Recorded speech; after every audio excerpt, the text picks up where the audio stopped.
The Bad Crypto Podcast is brought to you by eToro. It's time to say goodbye to Coinbase and Robinhood. Say hello instead to an app with the smartest trader tools and community. Visit badco.in/eToro today. Learn how to get free special edition Badcoin socks when you sign up.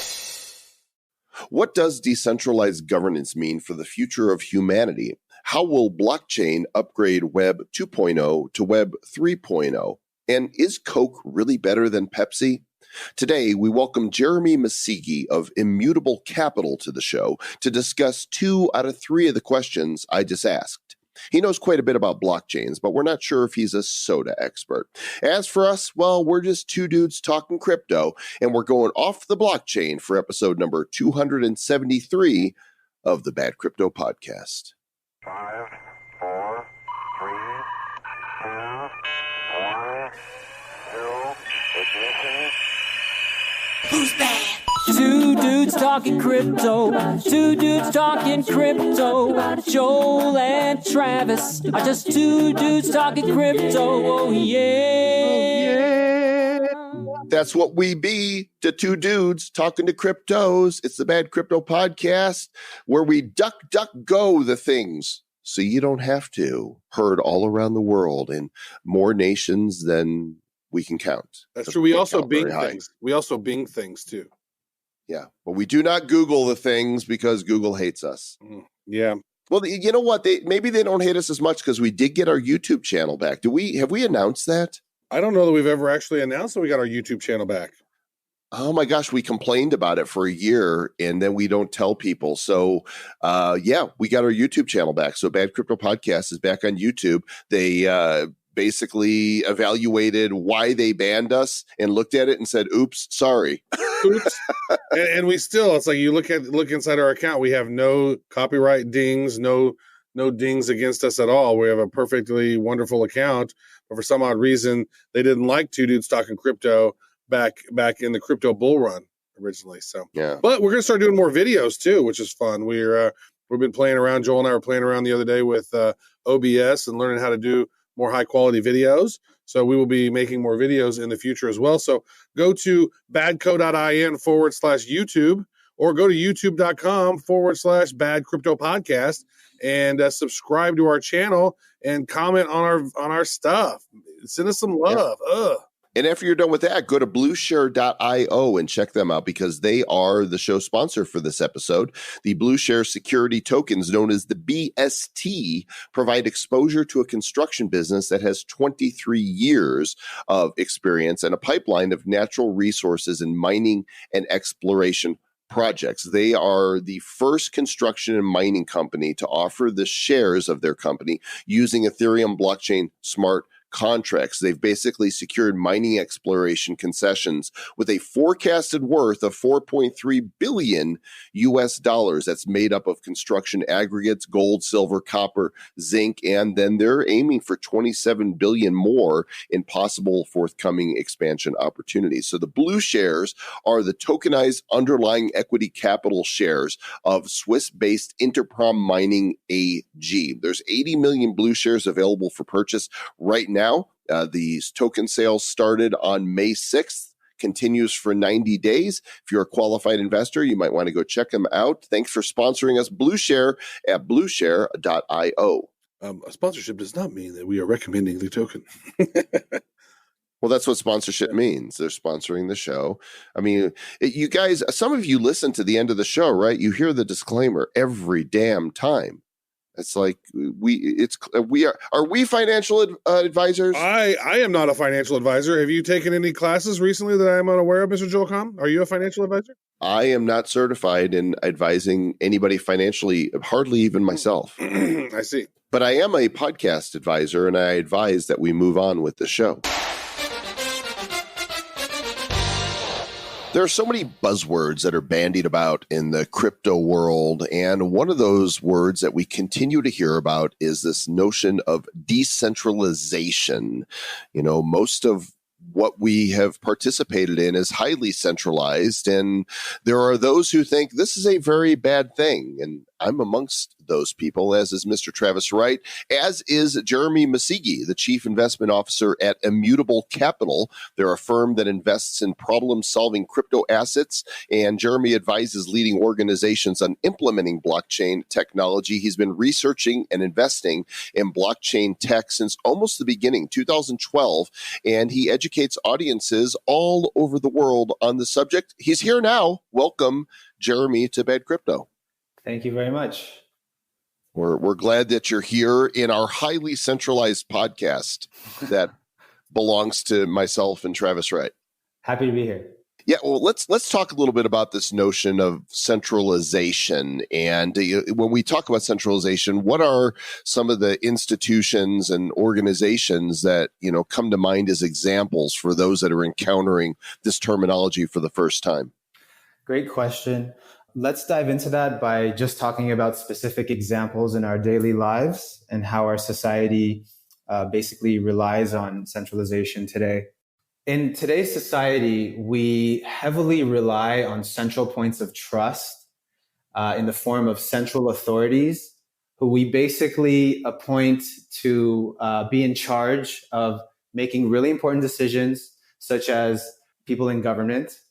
And we need them because they help things run smoothly on a day-to-day basis. We need to be able to go to work. We need to be able to put food on the table. We need roads that function properly. We need infrastructure. We need to be able to, we need phone lines that work, etc. So governance is a key part of our everyday lives. It's centralized because we, until now, have not had a way to do that without having to trust someone in the middle. So centralization has kind of been, you could say, a necessary evil. And I think that it has existed for hundreds of years, as long as we have not had, in my opinion, the level of technological maturity required to govern our society in a trustless way or in a decentralized way. In a decentralized system, rather than putting individuals or groups of people in charge and basically saying, hey, we trust you and we hope that you take care of our best interests, and we hope that you represent us in the decisions that you make every day. And the problem with that system is that throughout history, there's always been a very high likelihood that individuals who are put in a centralized position of power will end up misusing it. Corruptibility is a fundamentally human characteristic, and you can think of that as an exploit from a software hacking perspective. There's a problem with the fact that someone who's in charge of making decisions that affect many people also has personal interests that can trump that responsibility. So a hacker can use that exploit to rig the system in their favor. Yeah, that absolute power corrupts absolutely, they say. And which is one reason why I've always said, there's a lot of people out there who are like, oh, we know we need socialism. That's like, well, then guess what? Then you have just these very few people up at the top of the food chain. And then you know what happens when these powerful people gain all this power? It's not going to be good for the little people, right? Look at what's happening in Venezuela. And it's what's happened every time. That's sort of, and I have some other friends that are like, oh, we need anarchy. But I'm like, no, well, we also need infrastructure and roads, just like you said. So there's got to be some balance in between that we can all agree upon, right? So maybe what is that balance? What does that look like? Yeah, well, I think that one way that you could look at centralization or centralized institutions is kind of like a drug that keeps you alive, but is bad for you. So if you stop taking the drug, you die, or in a societal context, descend into chaos.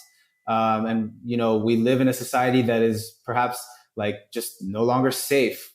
You can't go out into the streets and know that there are rules out there that you're not going to get robbed or hurt. But by taking the drug, it's keeping you alive, but you know that something is still very wrong. So if you can find a better solution, it's in the best interest of people at large. Okay, so let's talk about what decentralized governance looks like. How do we get there, and then what are the implications of it for our humanity? Yeah, so I think Bitcoin has fundamentally given us a blueprint for decentralized governance at mass scale.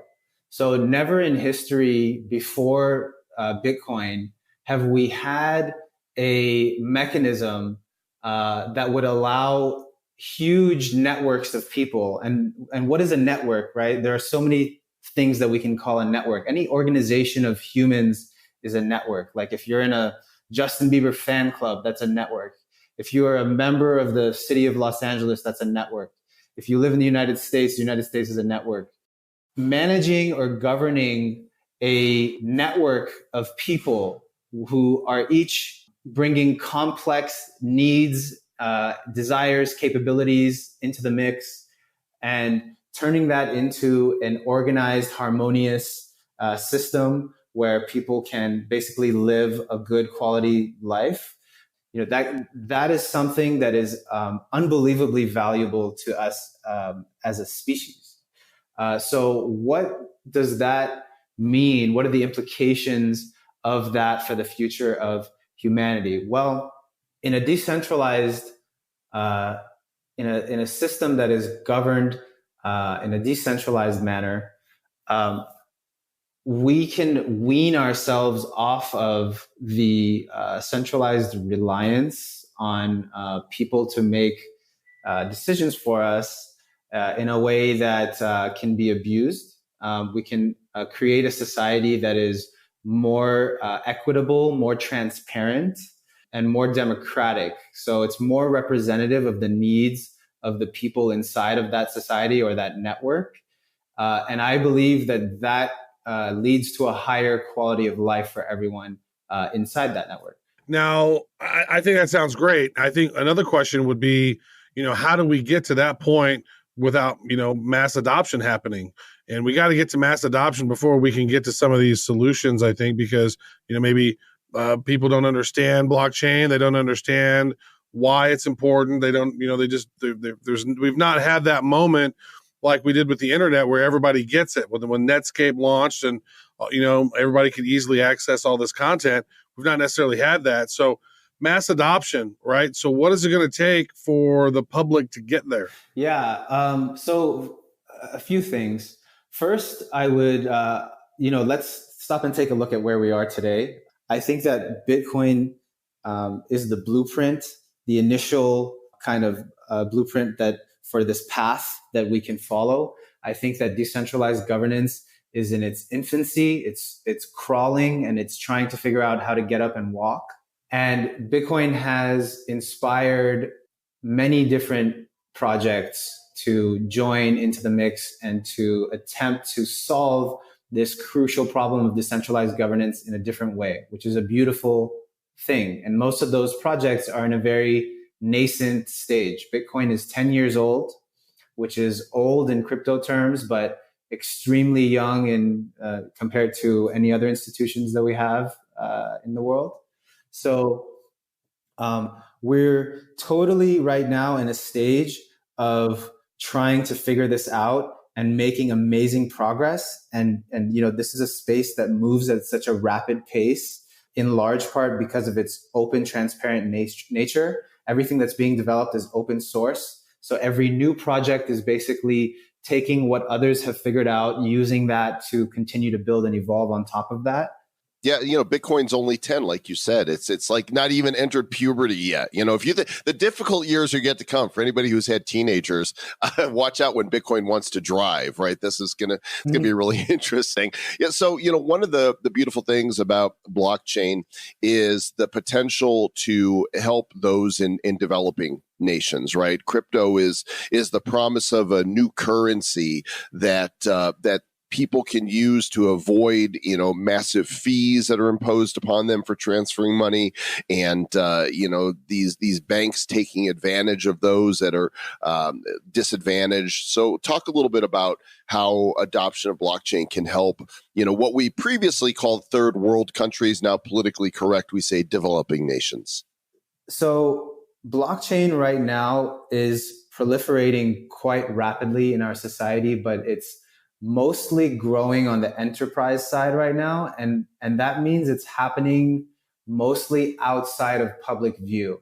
The first place where this technology is being implemented is on the, on the corporate side.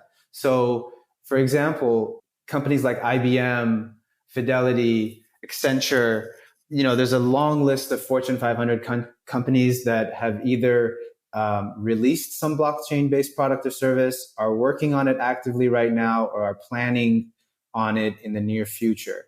I'll name one interesting example, which is a service called IBM Blockchain WorldWire, which was actually announced at Money 2020 Singapore back in March, where I was one of the speakers. What that is it's an interbank settlement system.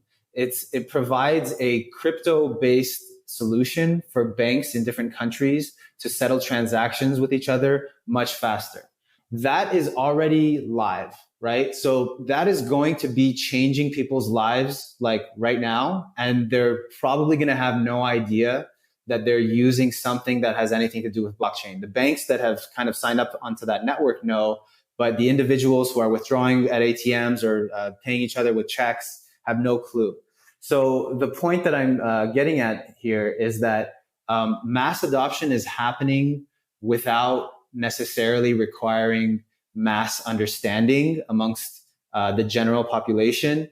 Another point that I would make on that is the vast majority of people don't actually know what's going on behind the scenes when they are streaming videos on YouTube, when they're sending emails, when they're using their computer. There's very complex, very interesting, very cool stuff happening on a technical level that's not required for them to know in order to use that technology. I think blockchain getting into the developing world is crucial, because when we look at sort of how society functions and how businesses run in countries like Rwanda, Uganda, Ethiopia, those are all places that I've actually been to recently, which are amazing. But the fact is that about half of the world doesn't have a bank account. And by not having a bank account, they're extremely limited in the ways that they can participate in commerce, in the ways that they can build businesses, offer products and services, transact beyond their local surroundings, right? And there are a lot of markets in the world that companies simply, don't find worthwhile. They don't think that they're profitable enough, or maybe it would take too much work for them to get into those markets. I mean, this subject alone is something we could talk about for a very long time. But crypto in the developing world is a really interesting topic, because it's sorely needed, and at the same time, it faces very heavy barriers, because the ways in which we in developing countries, like developed countries like the United States, access cryptocurrency are not really necessarily available in those places. They can't necessarily get online and get on an exchange and purchase crypto. There's probably no one in their neighborhood who's buying and selling locally. They probably don't have the hardware and the internet connection required to get involved in mining. So there are a lot of obstacles. There are a lot of interesting ways in which it could happen as well, though. Well, let's talk about, you mentioned IBM and enterprise blockchains and some of the stuff that's going on with that.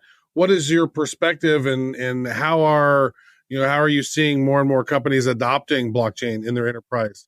Yeah. So first of all, one of the things that I do that I think you guys mentioned at the beginning of our conversation is I help companies implement blockchain to improve processes within their organization, to offer products and services that are made possible by the capabilities that are unlocked by blockchain. And a lot of today's adoption and growth in blockchain is on the enterprise side. A lot of this is also happening with private or permissioned blockchains, which is basically a variation, kind of like a more corporatized variation of what a blockchain is actually, supposed to be, because they are centralizing it, and to different degrees, depending on the company, depending on the project.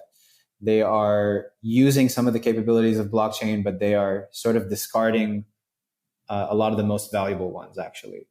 So my perspective on this is that it's overall a great thing for the ecosystem. For someone like myself who really believes in this technology, is really excited about its growth and its proliferation throughout society because of the benefits that I know it's going to bring. Any step forward is a good step. I think that enterprise or permissioned blockchains are sort of like a baby step, like a half step into more decentralized ways of doing things, more decentralized ways of commercial business. And it's kind of like what intranets were during the early days of the internet. So intranets, which, like, if anyone is listening and saying like, what the hell is that? Like, that's the point. Like, they don't really exist anymore. They were a temporary way for companies to network the computers that they had within their organization, which was a big step forward compared to just like computers not being connected to each other at all, just each one living in its own silo. But they were afraid to connect to the open, general, public internet. Today, that's ridiculous. Like, you're literally ridiculous if you insist on your company not being connected to the internet, not being connected to all of the world's knowledge, to everybody else around the world. So I think that's the same thing that will happen with private and public blockchains. In my work, I focus primarily on implementing public blockchain-based solutions, because I think there are a lot of ways today that businesses can benefit from those. You do not be, what was the term you use?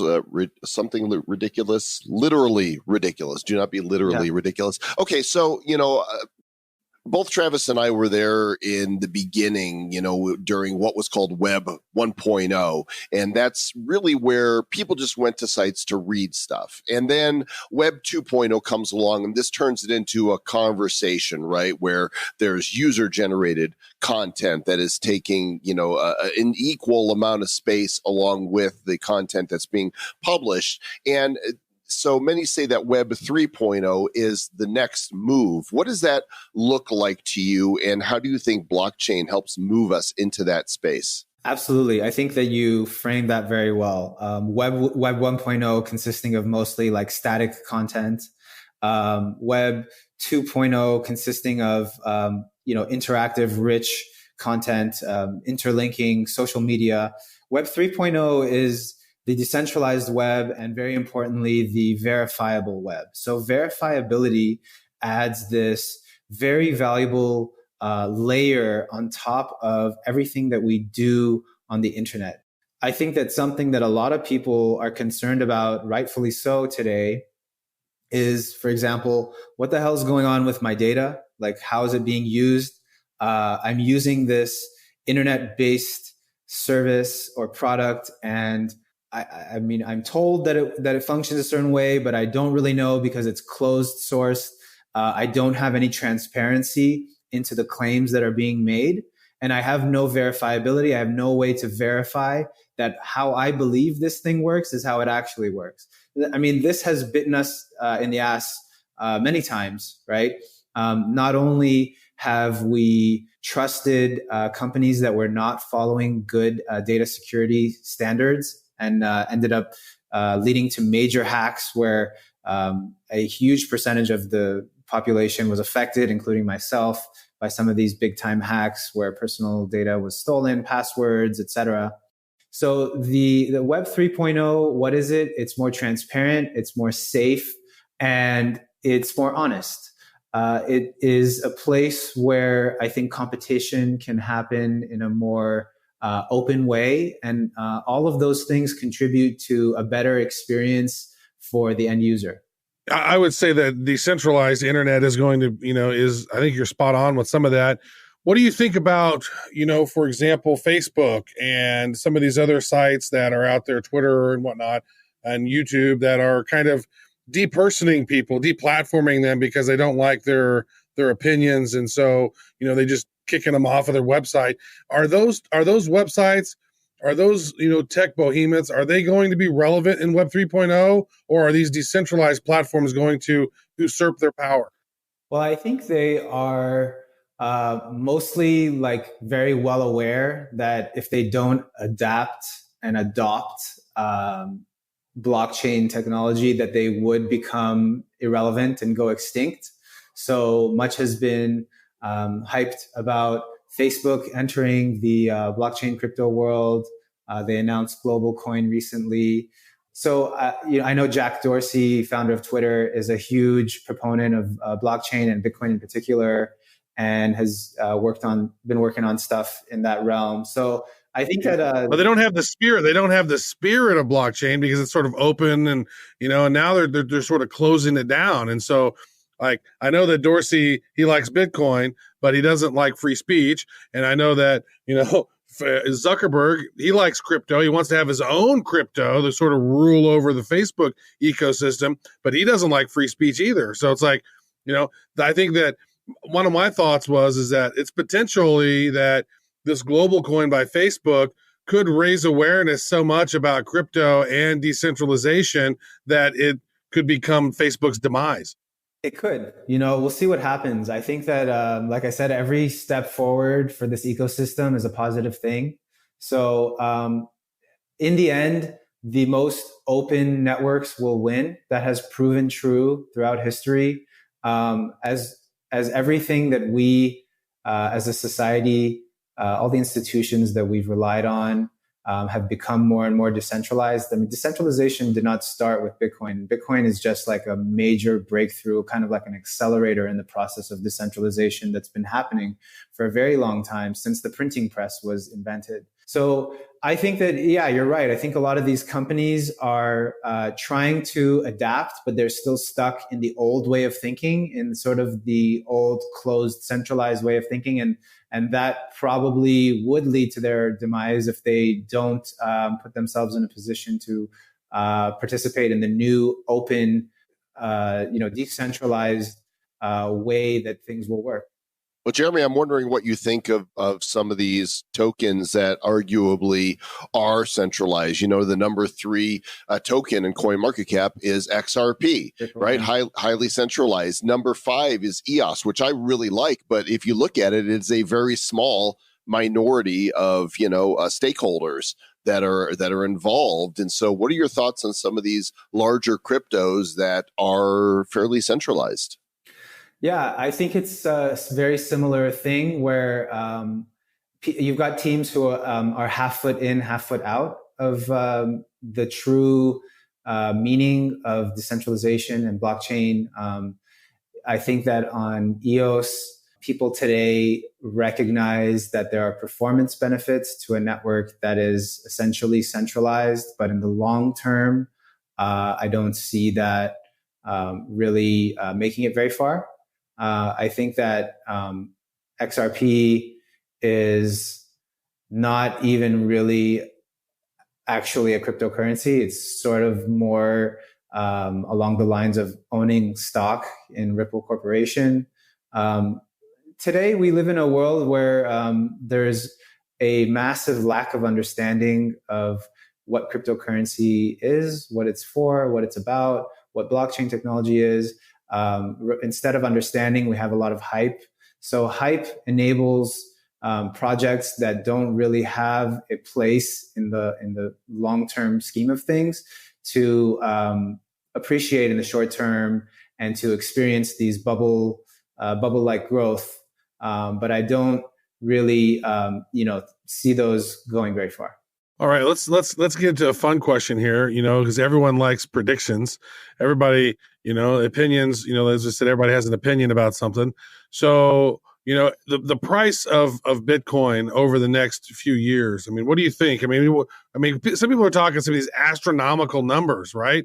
What is your thoughts of maybe what Bitcoin might be at the end of this year, and then what's the big number that you think that it's going to get to, and how long is it going to take for us to get there? So I think price prediction is a sucker's game. I think that trying to predict when certain levels are going to be reached, in my opinion, is not really possible. I don't think anyone can really. Yeah, Travis, don't be a sucker. But yeah. Well, being old and closed over there, Mr. Joel Kahn. Be open. And maybe the real question, is will John McAfee be eating an appendage, right? Because that wouldn't be a prediction question. Or maybe it would be. Let's discuss one more thing here before we thank you for your time today, and that is a word that it's a mouthful: interoperability. Right? Yeah. We talk about interoperability. I can't even say it. The inter thing, right? And so first of all, what are we talking about? And then when we're looking at blockchains, there are those that are interoperable and those that are not. And how could this play out in the future?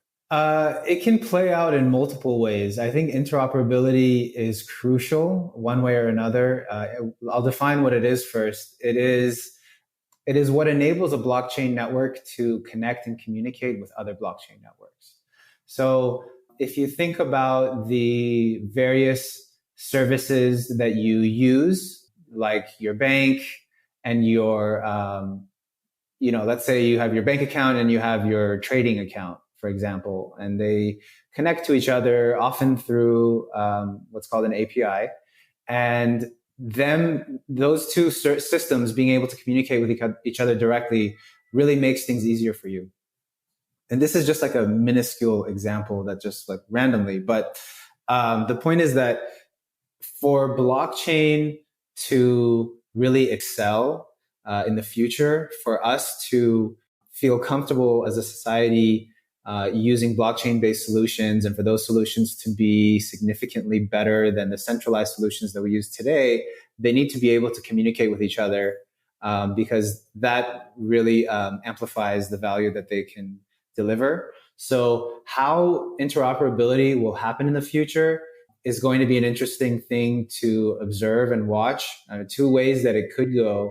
One is that the blockchain ecosystem consolidates among a few leading networks, like say Bitcoin and Ethereum, and the developers, it turns into like an Android iOS type of thing where developers are building for Bitcoin, they're building for Ethereum. They have, there are all kinds of applications that are being built on top of these technologies.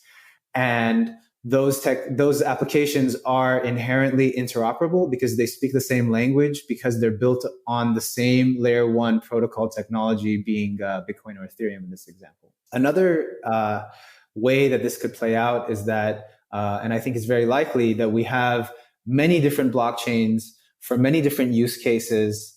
And those blockchains, in order for them to interoperate, is way more tricky. They might have to follow common standards just to make sure that they can, speak the same language. There are some really cool projects that are attacking that, like Cosmos and Polkadot, providing standards by which different blockchain projects can be unique and optimize differently. However, maintain some commonalities that enable them to interoperate, if that makes sense. Fascinating stuff. That's good stuff.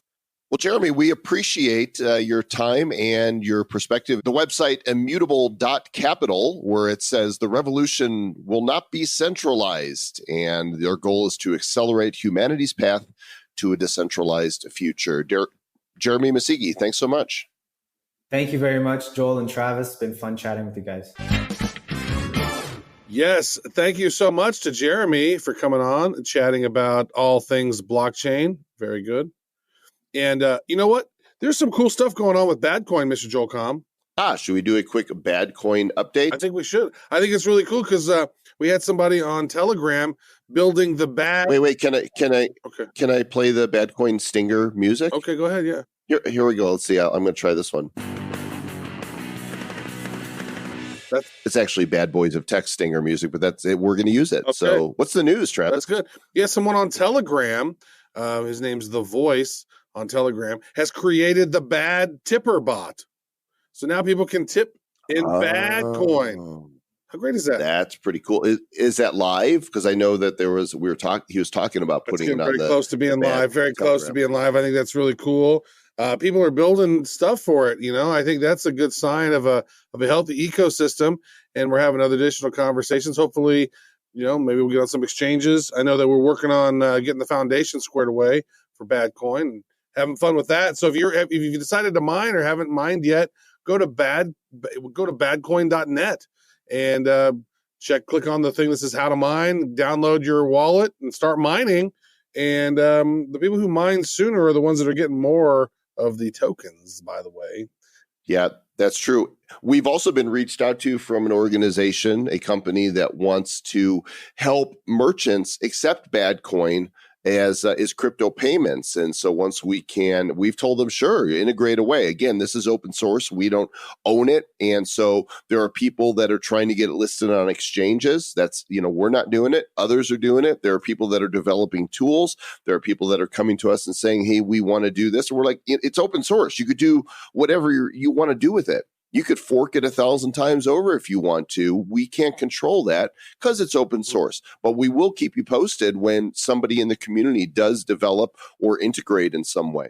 Very cool. I'm excited about it. I think it's great seeing all these miners, up to 500 concurrent miners mining Bad Coin, and we're having fun with it. They're enjoying it and building stuff to support it. We had an auction recently where somebody paid 60,000 Bad Coin for this little crypto pickle thing.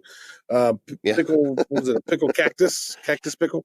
It was a cactus toy. It was a toy, and somebody wanted to make proof of Bad Coin, and so they auctioned off this little toy, and they are now, to my knowledge, the first documented case of somebody making a purchase with Bad Coin. Pretty cool. We're having a lot of fun with it. And if you know anybody out there, or if you are an exchange, reach out to us if you think that this is worthy of being on your exchange. You have to make the decision. If you want us, we're not going to come to you. Yeah, we'll say yes. Go ahead. Mm-hmm. I mean, whatever. Do what you want to do. That's true. Yeah. That is true. Perfect. Love it. Having fun. Staying bad. Just staying bad, or are they supposed to stay bad? Staying bad.